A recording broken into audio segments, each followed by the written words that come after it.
we have here something really, really exciting and really different. Most makgullis that you drink are about 6 to 8% alcohol, between 5 and 8% usually, 6 being almost the universal level of alcohol.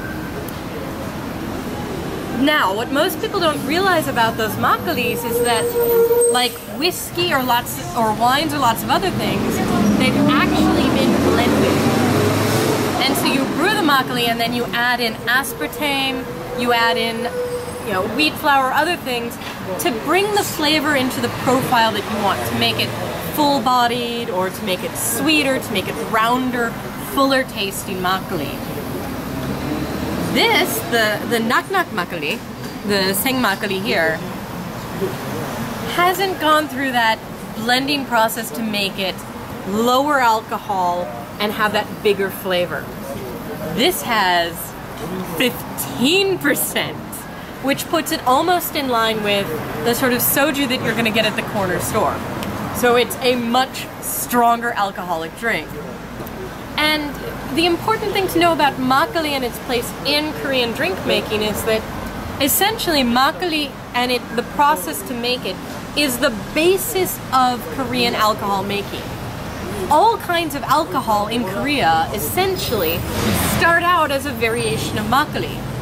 You can filter it, you can distill it, you can ferment it in different ways, but they all start life essentially as the same drink. And then, if you distill it and filter it, you're gonna get things like 화요, which is, oh god, 41% alcohol. This is a really strong drink, comparable to a traditional soju, and wow. That's a strong, strong drink. And you can taste the alcohol right off the bat. But the intriguing thing about this is, if you've tasted a lot of makgulli, after you get that alcohol burn, what you're left with is the same range of aftertastes that you would get from a makgulli. The taste of this is a refined alcoholic taste of this. And it's got, at the end there, that sourness and that sweetness, and almost the same body on your tongue as a makgulli. And if I just tasted this, I wouldn't necessarily think that. If you taste soju, you're not thinking about makgulli.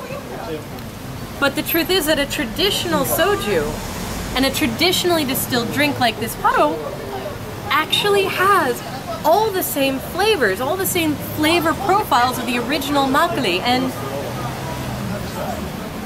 it's just amazing. And even, once you get past the alcohol, because it is very high in alcohol, you can even smell that rice in there, that fermentation, and it's really amazing.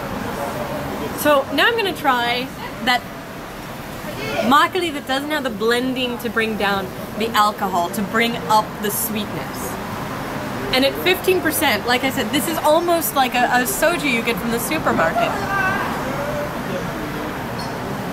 Wow! The alcohol in that is so strong. It does burn a little bit on your tongue when you first drink it, in a way that you're not used to makgulli having that burn. Because if I drink a regular makgulli, I'm gonna get that sweetness, that sourness, the roundness, and just a little bit of alcohol. You won't taste that much alcohol in a regular makgulli. It's like beer. It's on the low end of the alcoholic scale. On this one, that's the first flavor you get. And if you sniff it, you're not going to get the alcohol burn like with this one. It doesn't compare. But I do get that clean makgulli flavor, or the scent. The scent comes through like a typical makgulli. And then you taste it and you get alcohol, but through that alcohol you get that rice flavor. You get that clean taste of rice on your palate. A very, very clean white rice, I should say. It definitely tastes of white rice. It's not an unmilled rice. It's not a brown or one that's only had half the hull removed. This is a very white rice taste. And after you get through that alcohol burn, you get that rice taste, you get a little bit of the sourness, You don't get the sweetness you get with a lot of makgeollis. It doesn't have that roundness that you would expect. It's almost like you blended a regular supermarket soju and a makgeolli, only a lot better tasting. So it's really unusual, and it really makes you appreciate how this functions as the basic drink of Korea. You know, this is where it all begins. Your soju, everything else, this is... Now I'm looking drunk. I probably am after this is 40%, this is... Good God, 15% for alcohol makgeolli. But you really get a sense of origin for a broader range of Korean drinks.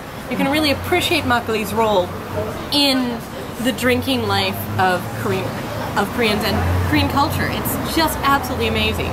I'm not sure I would want to drink this straight necessarily.